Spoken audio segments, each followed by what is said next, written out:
Today we have a piece of Cherry Plum. This comes to us from my good friend Tuffy Marginez. Tuffy sent this along, I don't know, a couple years ago probably, along with some other wood, some of which I've turned and some of which I haven't yet. This was one piece. I cut it in half.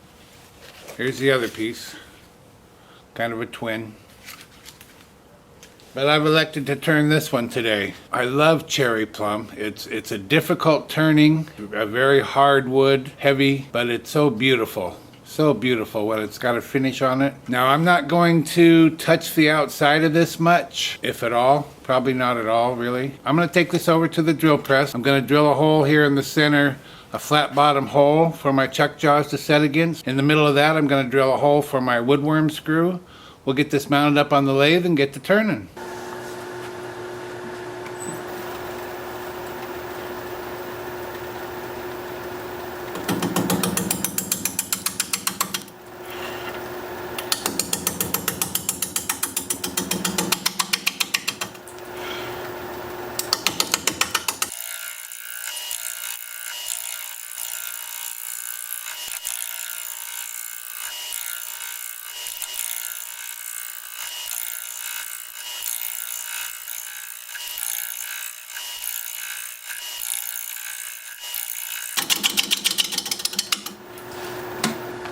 Good morning, good afternoon, good evening, or as we like to say here at Shady Acres Woodshop, howdy. What I've been doing, I said I wasn't going to turn the outside probably, but when I set my center for the bowl, I was off a little, about 3/4 of an inch. It's hard to measure something like this, so it was a good guess, but I was off. And I'm just evening up the sides so that the same distance from here to here as there is from here to here, and I'm pretty close now. In fact, yeah, I'm just touching right here. I'm not touching out here. This is still in further, but that's okay. I really didn't want to touch that. I don't want to make it any smaller than it is, but I'm glad I evened it out, and I think it'll look better this way, and it should turn better as well. A little more in balance. I don't know. I'm not turning very fast, about 435, I think. Yeah, 435. Now I can pick it up to about 550. So I'm happy with that, and I'm not going to do any further turning on the outside. So I'm going to flatten off the bottom, and we'll mark out and make a tenon.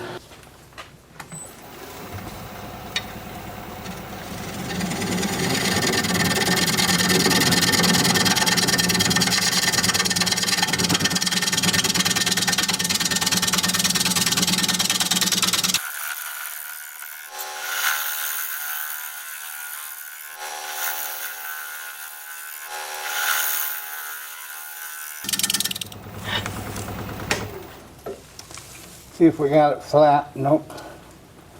Haven't touched there yet.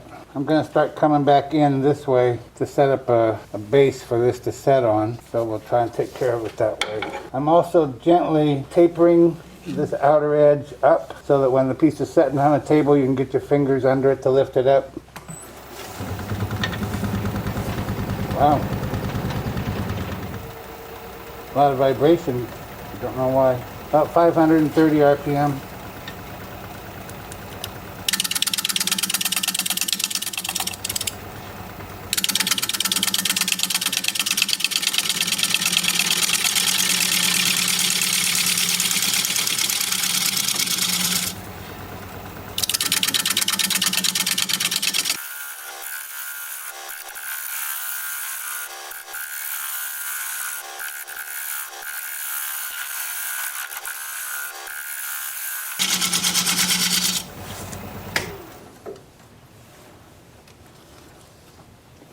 Okay, good guess. Now we'll mark out for a tenon.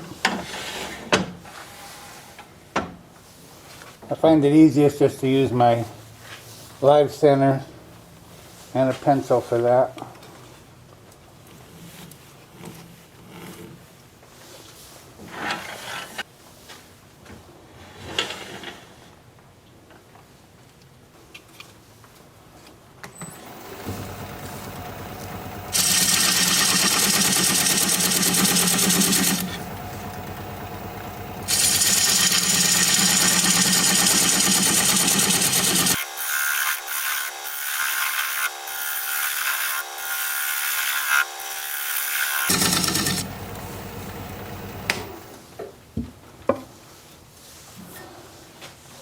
I'm going to raise my tool rest a little bit.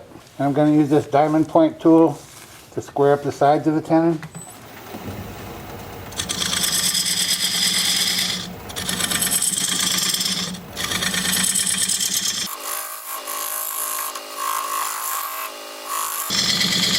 I think I said last time this needs to be sharpened and I haven't done it. But that's good. And I've lowered the tool rest and I just want to clean this up a little bit.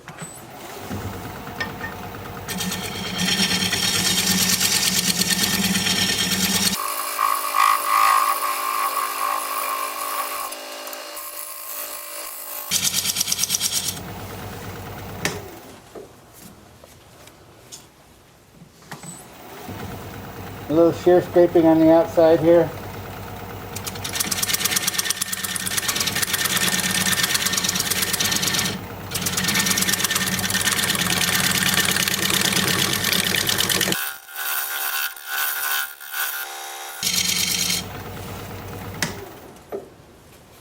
That's about the best we can do. Time for sanding. I'm going to start the sanding with my Sandoflex. This is 120 grit. Then I'll use 180 grit, and that's as fine as I'll go. And I'm going to use that just on the bark, everything I can reach along here. Of course, much of it's going to be cut away up in this area, but I don't know how much, so I'm going to sand as much as I can and apply sanding sealer to as much as I can, and if we end up cutting it away, then that's okay, no biggie. So 120, then 180. When that's done, I'll switch to my 2-inch sanding disc and we'll sand all of the turned parts, and I'll show you what both of those look like. Oh, starting at 80 grit. And working up through 400. And I'll show you what both of those look like as soon as I get my mask on.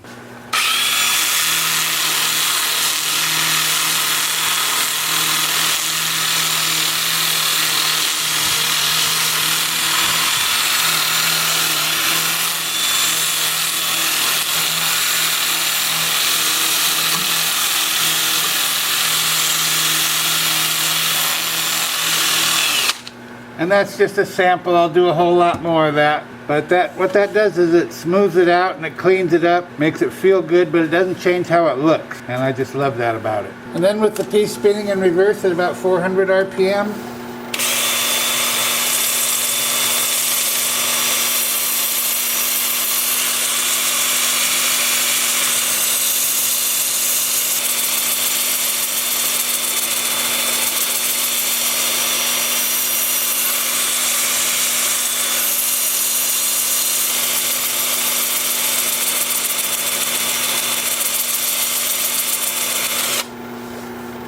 and that looks pretty easy peasy. I'll bring it back here in just a little bit and we'll put some sanding sealer on there. See you in a bit. Well, I think this is going to be right pretty. It always is. It's just a beautiful, beautiful wood. Cherry Plum. I don't know if I'd say it's my favorite wood to turn, but it probably is. Well, like I maybe said earlier, it's not that fun to turn because it's really hard, but it's so rewarding. It's just always gorgeous. And wait till you see the finish on the bark. Well, even the sanding sealer. And this is sanding sealer, shellac based sanding sealer that I'm applying. And then I'll put shellac over this. But the bark just brings out, well, you can see right here already, just brings out that beautiful color as well.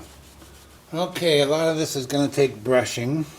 All the bark, of course, but some of these little ins and outs that we have, a couple of cracks. Alright, well that's what that's going to look like. Now I'm going to brush the bark, but I'm going to save that for you for later. I don't want you to see how gorgeous it's going to be until you kind of see it all at once. So I'll get on 2 coats of this and 2 coats of shellac probably, and I'll bring you back and we'll start working on the inside. See you in a bit. I have the piece turned around with the tenon mounted up in the chuck. I'm holding my finger here. I'd kind of like to get rid of this raised up part, this cut off flat part. It's not absolutely necessary, but I kind of would like to. So if I hold my finger out here, right where I would get rid of all of it, and follow this around, I'm okay, I'm okay, I'm okay, I'm okay. Oops. Now I'm running right off of it. Of course, being a bowl shape, it's going to curve in probably long before it ever gets to here. I'm not going to go down that far. I'll probably come down this far, something like that.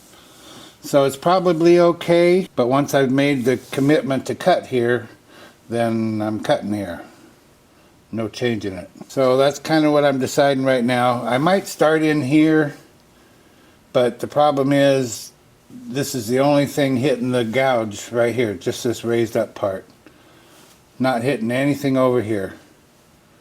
Just right here. So it's going to be a real bumpy ride. That's wood turning, isn't it? We're going to be turning at about 480 RPM, 5/8 inch bowl gouge, mask and face shield on.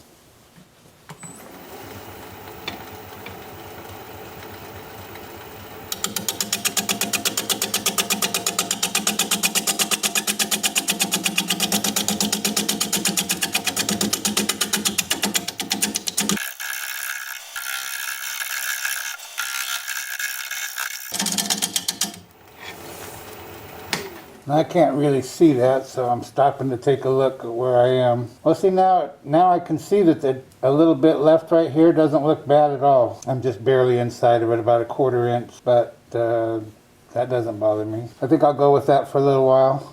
I can always come back up and take it away if it doesn't look good. So, continuing on.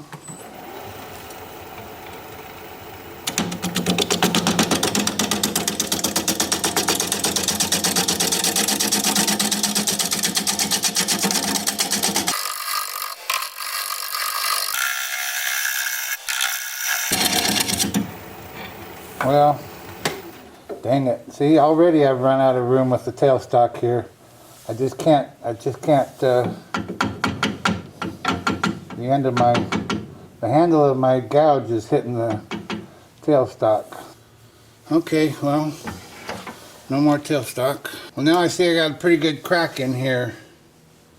And if I look at the bottom, it's kind of there as well. It's over a little bit, but it's right about here on the bottom. Probably the same crack. On the bottom it goes about 1.5 inches. Here it goes clear over to here.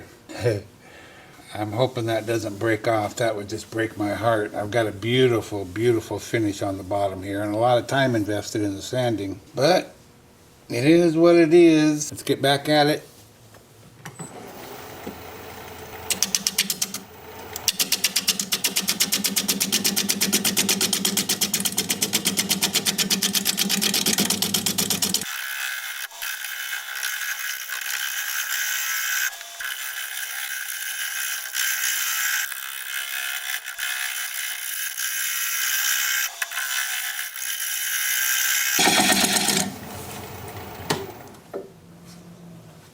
Boy, it's just going to be beautiful if we can keep it together.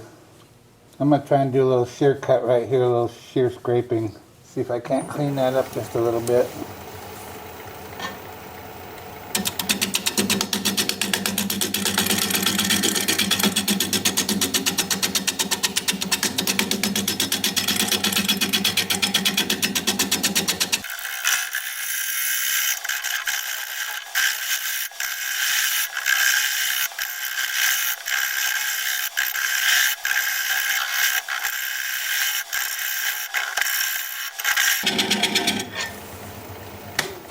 Now that that's out of my way, I can get my tool rest in there for a little more support. It was getting to be kind of a long reach.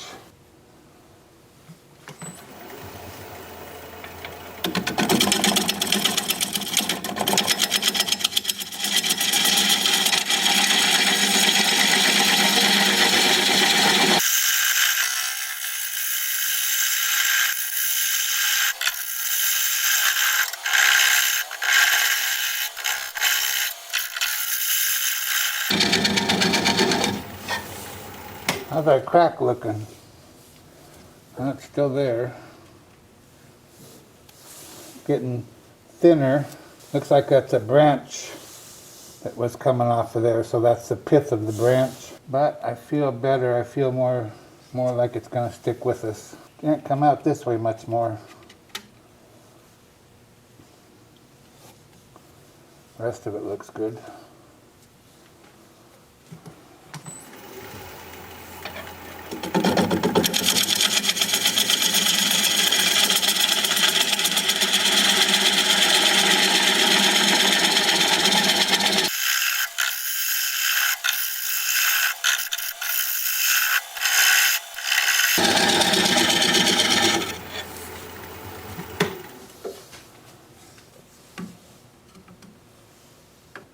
we can go another ½ an inch or so. And that big nasty crack is just about gone. Yay! I'm going to do some shear scraping here.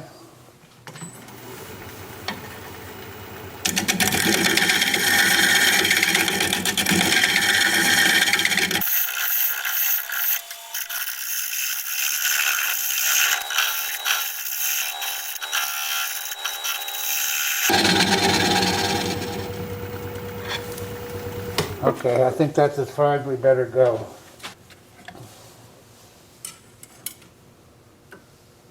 Yep, ¼ inch. That will do. Let's see if I can scrape away some of my poor workmanship here.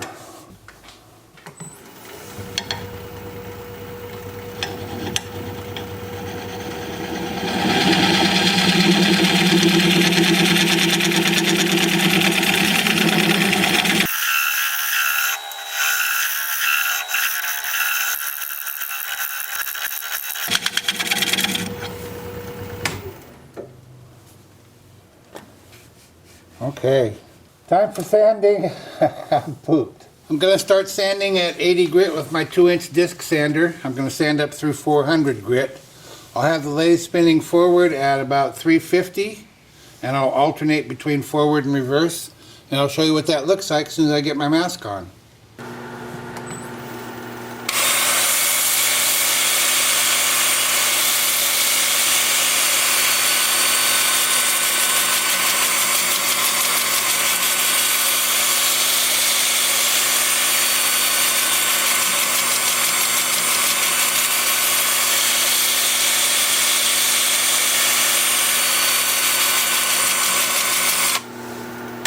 And that's forward with my drill forward, now reverse, drill reverse.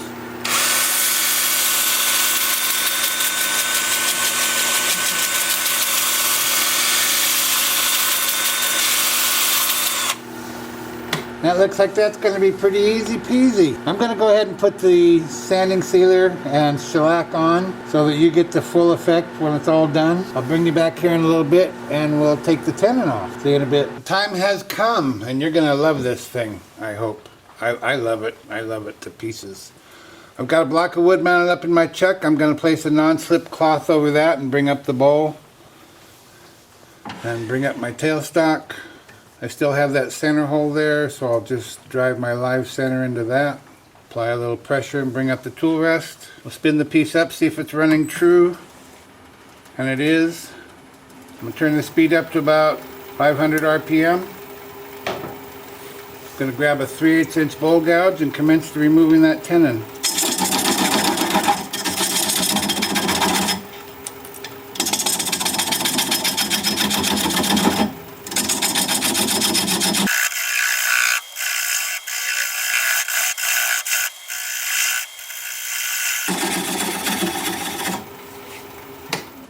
I just want to stop and check for clearance.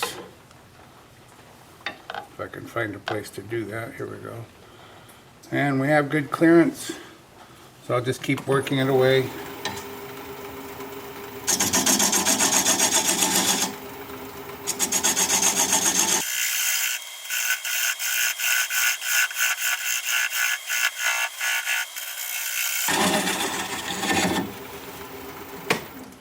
I don't know if you saw it, but a big piece with about my first touch of the gouge broke off, and it broke off way down here at the bottom, which is really odd. I've never had that happen before. So I'm just making sure that I've cleaned it up, and it looks good to me. Well,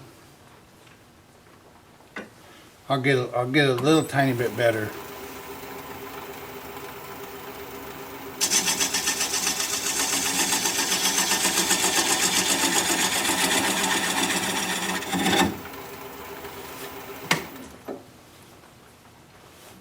Okay, that's got it.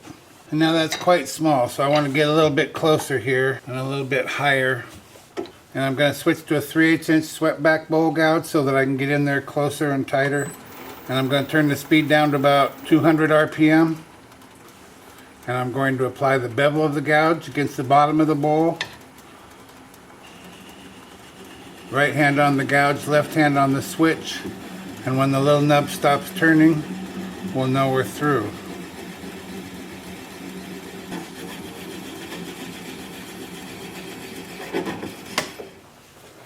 Like that. Now I'll just take this over to the workbench, sand that up, sign it, get it finished, and I'll be right back. Be sure you stick around at the end of the video so you can see the before and after shots of this piece. If you'd share the video, I'd really appreciate that. Thank you so much. That really helps out. Well, here it is. One Cherry Plum bowl in the books. Isn't that gorgeous? Isn't that just gorgeous? Everywhere you look, it's beautiful.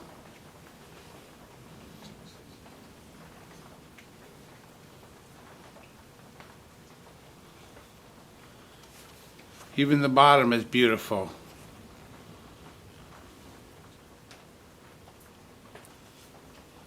I like everything about this. This Cherry Plum just never disappoints. It just never does. It's always beautiful. It's always a treat. And Tuffy has sent me lots of it over the years, and I've turned lots of it. And I still have the other half of this piece. I'm excited for that. A second chance. Everything about this is so smooth. Smooth as silk on the turned parts. The bark is smooth, although textured, of course. But it's smooth, nothing to hurt yourself on, nothing to catch your clothes on. It's just nice. It was a lot of work, but so worth it to me. And it has a cool feature about it that you don't know yet. I'll show you that on the turntable. Watch to the end of the video to see that. Thank you, Tuffy Marginez, for sending this along for all to enjoy. If you like this video, thumbs up please, I'd sure appreciate it. If you're a subscriber, thank you very kindly. I truly appreciate that. If you're not a subscriber, you might consider becoming one. I put out regular videos about one a week, and I'd like to keep in touch. An easy way to subscribe is just click my picture you see there near the end of the video. Your comments are always welcome, and I love reading them. So for now, this is Phil, Shady Acres Woodshop, signing off.